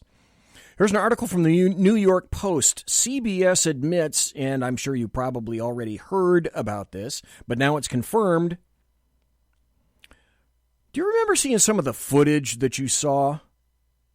Now it turns out CBS admits, after being caught, to using footage from Italy to illustrate conditions in New York City during a report. They admitted that, quote, alarming footage of an overflowing ward used during a report on the coronavirus crisis right there in New York City was shot in Italy. So do you wonder that people believe that this is fake news? Well, hell yeah, it's fake news. Well, wait, it's only going to get better, right? Hey, are you a member of Facebook? Are you on Facebook? Are you watching me on Facebook right now? Well, then I bet you're already aware that Facebook is not going to allow promotion of protests that, quote, defy government's guidance on social distancing. So when before have leftists been so supportive of government and pushback? Well, I thought that leftists, they were the regime of pushback. Pushback on government. No, they're not. As long as Donald John Trump is involved. I told you before, just let DJ choose an area, express a thought, and immediately the American media maggots, the leftist Democrats and American media maggots are going to be against it, period, end of statement. So Facebook has already decided that it's banned a bunch of pages that are promoting protests of the stay-at-home mandates and challenging governmental advice. Oh, heresy. We can't have it. Then I was watching Hannity the other time. I think it was last night or the night before. Okay. The New York Times, a reporter from the New York Times comes out and screws up a timeline in an attempt to blame Fox News and specifically Sean Hannity for the death of a guy with Wuhan 19. So this past Saturday, the New York Times gets out and publishes an article that blames the death of a guy with Wuhan 19 on Fox News, and not just Fox News, but specifically Sean Hannity. That's libel. But, okay, that's interesting if it's the truth. But it turns out it's not the truth. So, Genia Belafonte. Let me spell out the name if you want to send her a love letter. Genia, Ginia, Belafonte, Bellafante of the New York Times. She paints this picture of somebody named Joe Joyce who was skeptical about the virus, took a cruise, and then he died from Wuhan 19. So then in this article this past Saturday, she places the blame, strictly libelous in nature, on Fox News and specifically Sean Hannity for this guy's death. Why? Well, because the guy watched the network. Isn't that good enough for you? Oh, but wait. There's more. It gets better and even more stupid. I'm BZ, the bloviating Zeppelin. We'll be right back after this. Conservative media done right. You're listening to the SHR Media Network. Southern Sense is conservative talk with Annie, the radio chick you bellas as host, and C.S. Bennett co-host. Informative, fun, irreverent, and politically incorrect. You never know where they'll go, but you'll love the journey. Annie is a top conservative host on Top Talk Radio and features some of the finest guests packed with important politicians and newsmakers. Listen every Friday, 3 to 6 p.m. Eastern, noon to 3 Pacific, on the SHR Media Network. Remember, Southern Sense is common sense.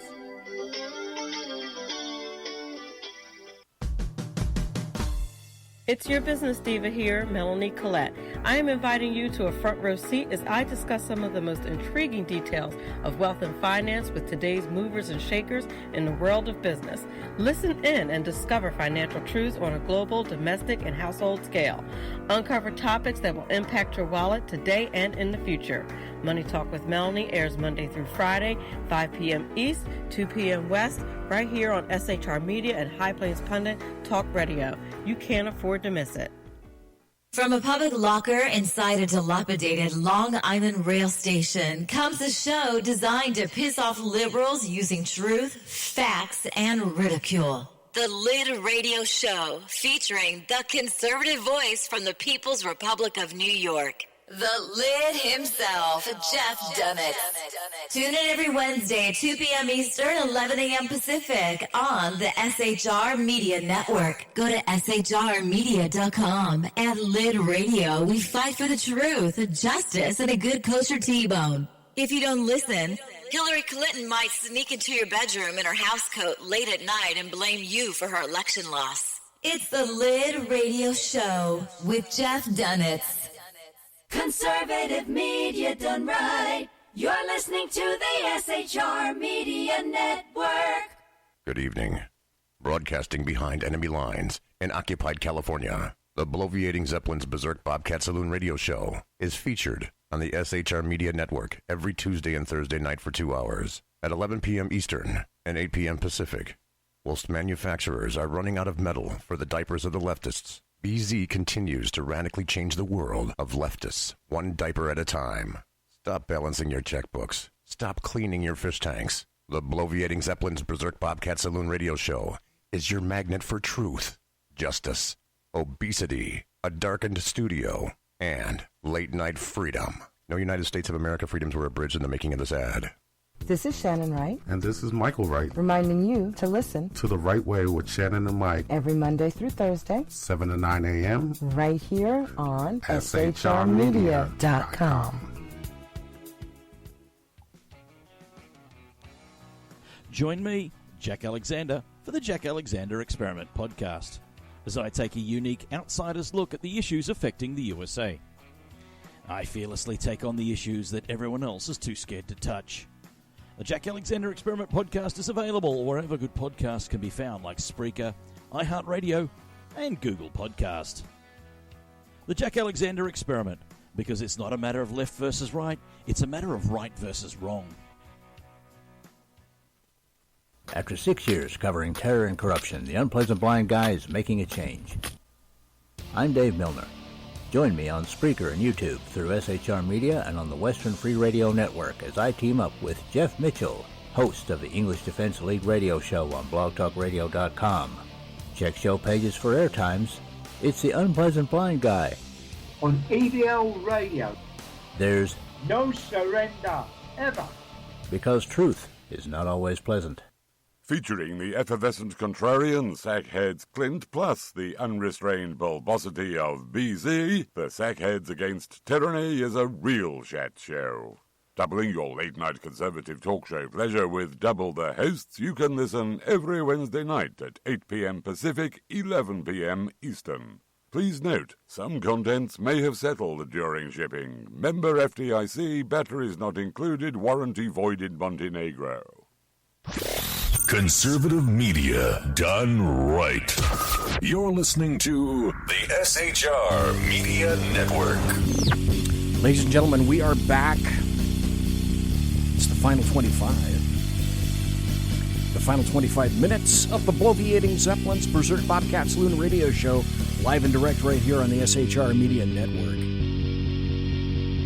I'm live right now on Facebook. Thanks to all the people that have been writing in Facebook in the chat room. Love you. Thanks for being here. Always come back every Tuesday and Thursday night, 8 p.m. Pacific, 11 p.m. Eastern. Love to see you here. Love new people to listen and watch the show on the Facebook page. And also, I happen to be running live on YouTube. If you don't, for whatever reason, you're not a Facebook subscriber, I can get it. I get it. Why maybe you're not.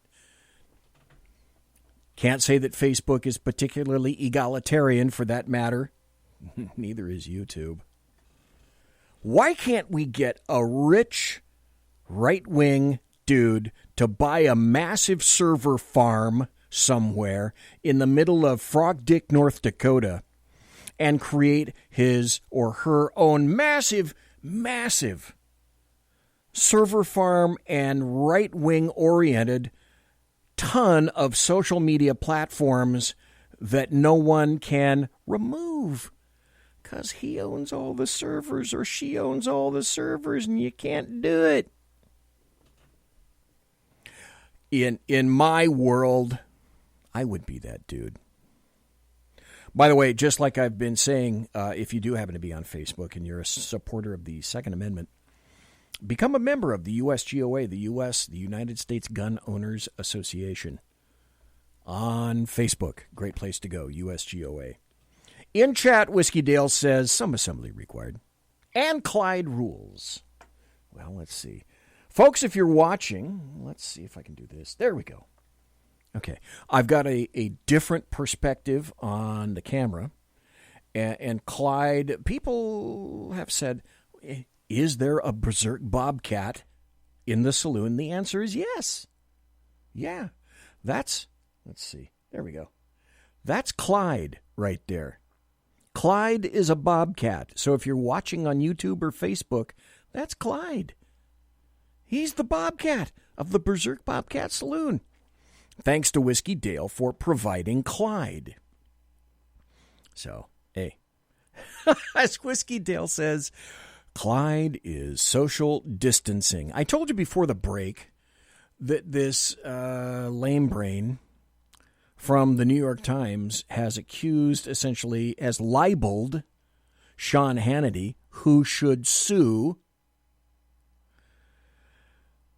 This journalista at the New York Times essentially said that Sean Hannity is responsible for this guy dying.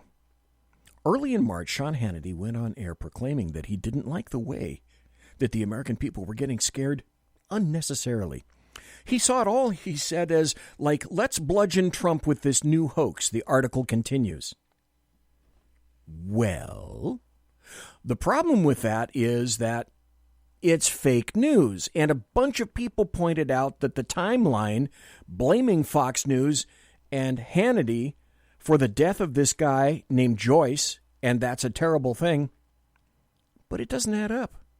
So this guy Joyce, who's a bar owner, he goes on this cruise to Spain with his wife, and it's March 1st, and the New York Times writes this. So the quote included from Hannity was actually said 8 days later, on March 9th, over a week after this guy, Joyce, left for his cruise. Oh, my God.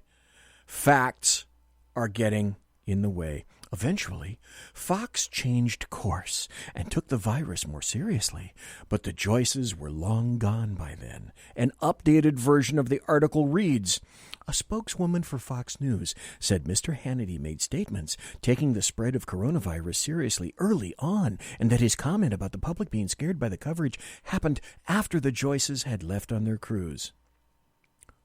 Well, burying the lead, omitting things out. She didn't note this chick named Belafonte. If you want to send her a hello, Bellafante. Keep it civil, kind of maybe, or not. She didn't say, however, that Spain reported its first death from the novel coronavirus on March 3rd, 2 days after the couple left on their cruise. That's a timeline from Reuters themselves. She also failed, imagine this, to note that Fox News hosts like Tucker Carlson were already sounding the alarm for Wuhan 19. And so our beloved Dr. Anthony Fauci happened to say on March 9th, after the couple left for that cruise, and on the same day that Hannity made his statements, he said, quote, this is Fauci, every leftist's ideal. Fauci says, quote, if you are a healthy young person, there is no reason, if you want to go on a cruise ship, go on a cruise ship.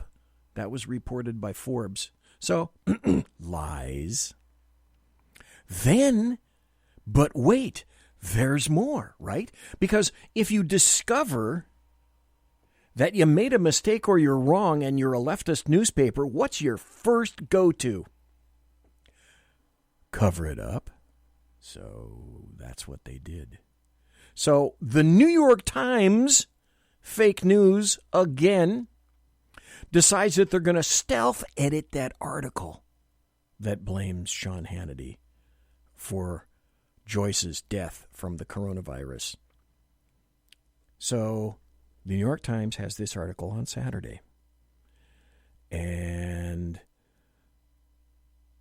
the problem was the Times quoted a remark that Hannity said 8 days after the guy left for the cruise.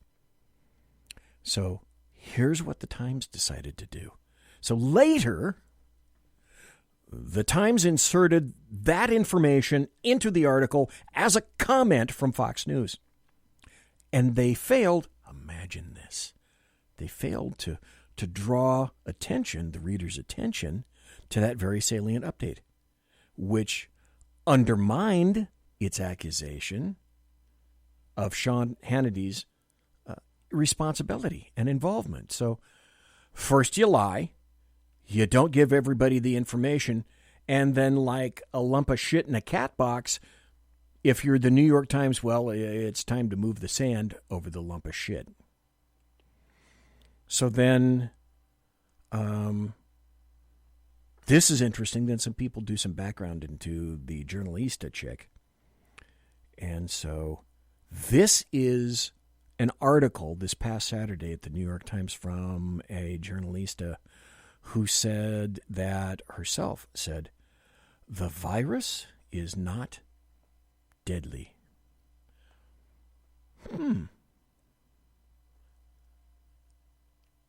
So people, when leftists, when you decide that you're going to write an article,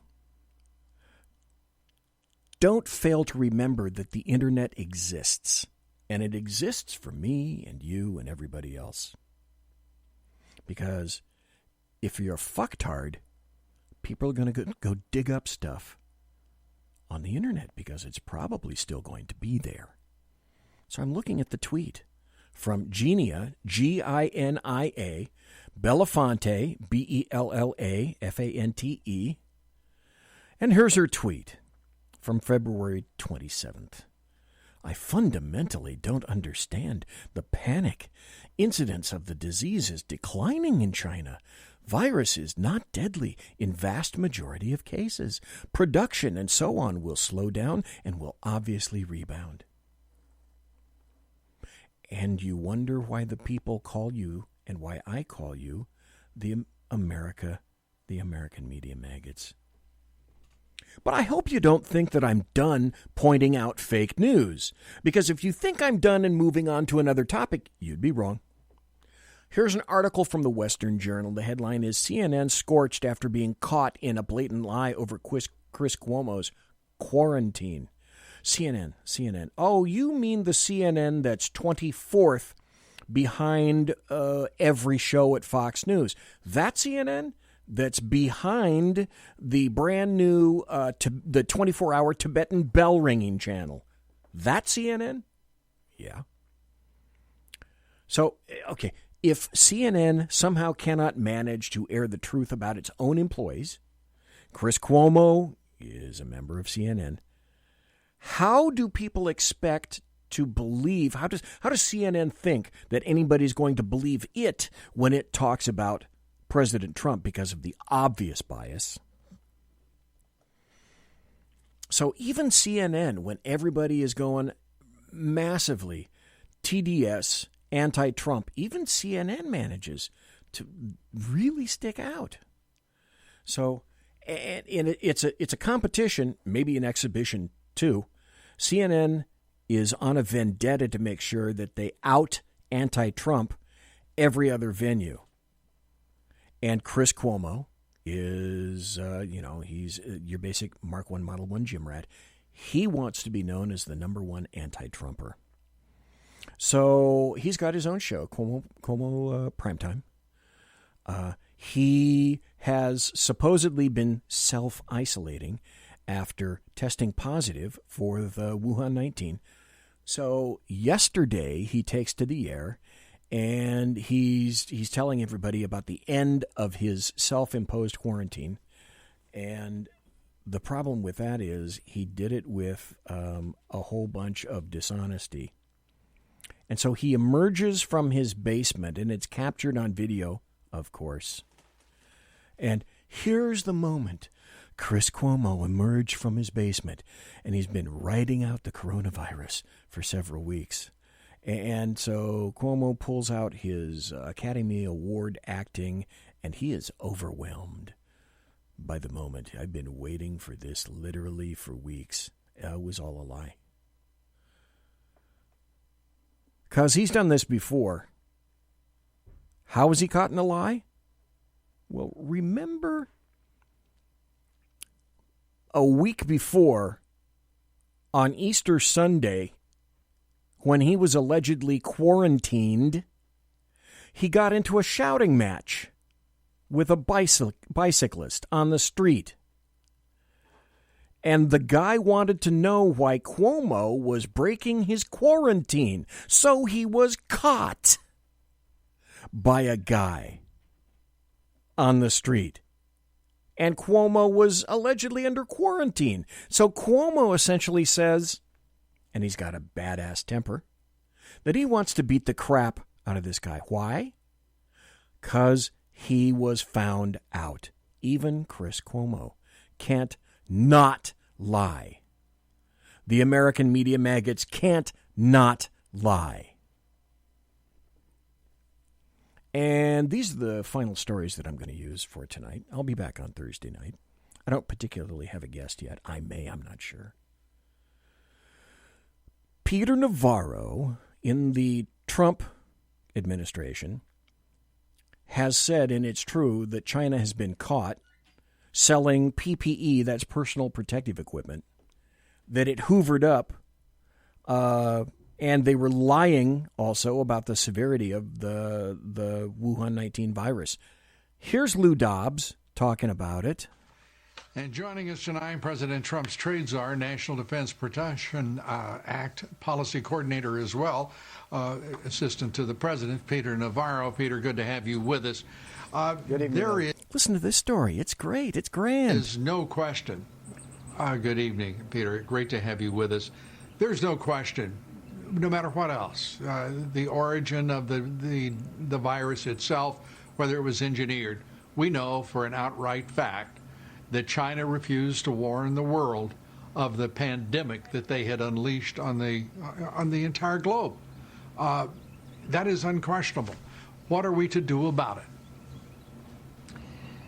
One of the things that I find really troubling about the whole thing, besides spawning the virus, Lou, and hiding it from us for 6 weeks behind the shield of the World Health Organization, China vacuumed up all of the personal protective equipment around the world while it was hiding the virus. And I have evidence directly from the Chinese government customs duty union that shows that in the months of January and February, they bought 18 times more amount of masks. It was over 2 billion masks alone. They increased their expenditures of both goggles and gloves, and this was around the world. So stop, ask yourself the question, because nobody else is. The American media maggots aren't. Why would they buy up all this equipment unless they knew the rest of the planet was soon to need it? No one asks that question. Lou. And all these countries now, India, Brazil, Europe, others that are getting infected, the reason why they don't have adequate PPE there and in New York City and Boston and Chicago and Detroit is because China basically is hoarding it. And now, Lou, they are also selling it back to the world at prices that are obscene. Listen to this. Getting 50-cent masks for $3, $4, $5, and $6, and $7, and $8 from China. So these are the kinds of things that need to be investigated as well, because, Lou, this is not the right way for a country to behave in an international order, which they claim they want to be part of. It just doesn't parse. Okay, and that's another reason that I say, in a continuing series of reasons that I say that China needs to be destroyed. They absolutely need to be destroyed economically. Luckily, there is now beginning pressure on U.S. manufacturers to bring plants home from China. As Jeremy Hanson and I were speaking about the first hour, there's going to be a lot of rethinks going on. And finally, America is beginning to rethink its dependence on China, its reliance on China, for massively critically important medical supplies, but just capacity production in general. After Beijing clamped down on exports of critical items to combat the disease. So, 11% of U.S. gross domestic product comes from manufacturing today in the United States. That's down from 40% in 1945. The U.S. used to be the biggest manufacturer, the world's leading producer over the past 25 or 30 years. And now China has emerged as the number one go-to place for manufacturing because it can create economies of scale that nobody else has seen. But it will also do it in a way to make sure that China benefits and you don't necessarily. Anybody remember, besides me, the dog food that killed dogs from China because it contained melamine? I certainly do, because I had pets, and a next-door neighbor lost a dog from that very same thing. So the quality? Yeah. Cheaper Chinese labor is a massive factor in companies. Well, if you had to pay a little bit more for items manufactured in the United States, I would. So domestic spending in China, that accounts for about 60% of the country's GDP. That was that's $14.3 trillion in 2019. So it's going to be a tough decision for U.S. companies to pull their supply chains out. But what we're discovering is that when they sit in that catbird seat, they can shut you off at will. And again, that goes to globalism. And we cannot afford to allow ourselves to be in that critical position again. We are vulnerable. We are way too vulnerable. There's another hospital CEO said that there's a supplier charging $7 a face mask that costs 58 cents. That's how things are rolling right now. China right now is like the Wild West, where, according to a lot of people in China, mask machines are like cash printers right now. Why give China that power? Why do that? This is from, and I frequently still go to, UK media. Here's a story from the Daily Mail. The true scale of China's medical stockpile is finally known. More than 2 billion, with a B, 2 billion masks were imported into Wuhan in 1 month as the coronavirus escalated. So they suck up all the masks on the market. They won't export any. And then finally, when they get enough, they decide that they're going to sell them to the people that need them critically. They also imported 25 million pieces of protective clothing. And they did that before the coronavirus, the Wuhan 19, reached pandemic levels, because they already knew where it was going. China is our enemy, and it needs to be destroyed. Price gouging, bidding wars, armed guards, all of it. Right there.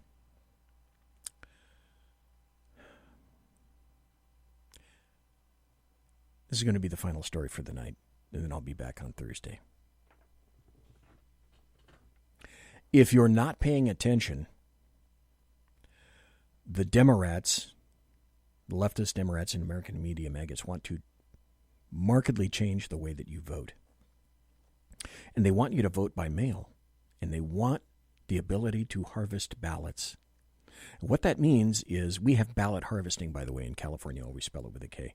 That means that people on the Democrat side can go into a nursing home. Well, they wouldn't do it now, but later, and talk to Granny who has dementia and get Granny, okay, here, push the little thing, circle right here.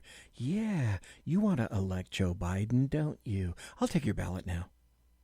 Multiply that times the number of nursing homes in a given city, by the county, by all the counties, by the state, by every state.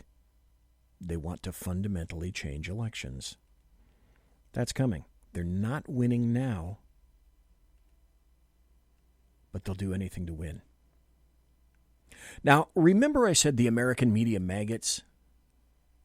And this is another reason why I call them that. Listen very carefully. This is an off-mic conversation between, I can't think of the guy's name, John Scott from Fox, and another guy that I cannot identify. They're in the White House briefing room before a briefing with the president. And they're just chatting. Listen carefully to what they say. Now, remember, we're worried about a vaccine. People are worried about being tested. This is one member of the press corps talking to another member of the press corps. Listen very closely to this.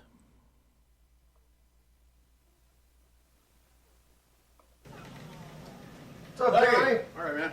What do you know, baby? You can take out the mask, Doug. The case fatality rate's like 0.1 to 0.3 according to USC. Is it really? That's reassuring. USC. Everybody here's been vaccinated anyway. Everybody here's been vaccinated anyway. One of the reporters the reporter from Fox is talking to another one. The reporter at Fox is not wearing a mask. The other reporter is. Listen again, very carefully. to what this guy says.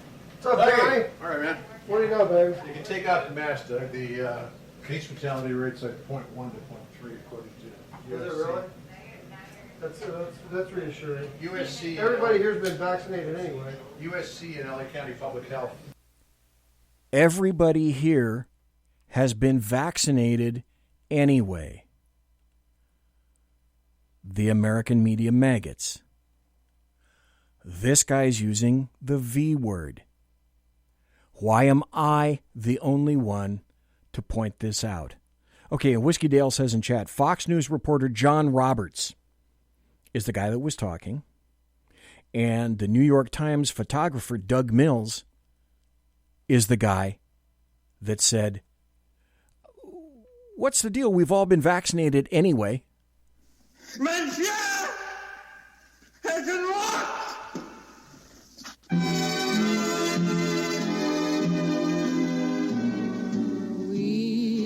Ladies and gentlemen, boys and girls, children of all ages, thanks for listening to the Bloviating Zeppelin's Berserk Bobcat Saloon radio show, live and direct right here on the SHR Media Network.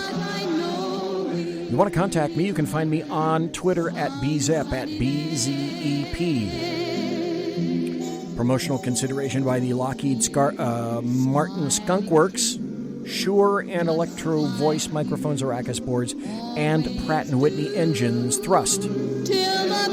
You can trust. Tiaras are by My Little Pony. Thanks to my personal KC-135 Kettle One refueling team, with whom I shall be consorting in less than an hour. Bank on that, baby. Thanks to Unleashed Jeremy Hanson. Great show, Monday through Friday. Thanks for being here in the first hour. Thanks to everybody for listening live. Thanks to everybody who listens in the podcast. Thanks to everybody for being in chat on Facebook and also in the SHR Media chat room. I appreciate each and every one of you and the time that you take to be here, to listen live, and also listen in the podcast. I'll be back Thursday night. No chat show tomorrow night. I'll be back Thursday night, 8 p.m. Pacific, 11 p.m. Eastern. God bless. Take care. Be safe.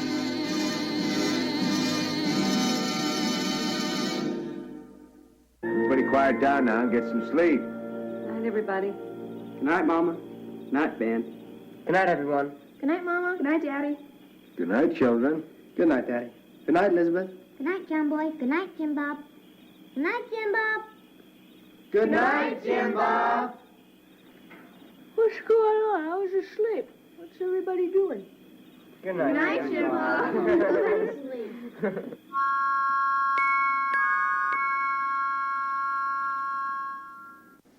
Good night, and good luck.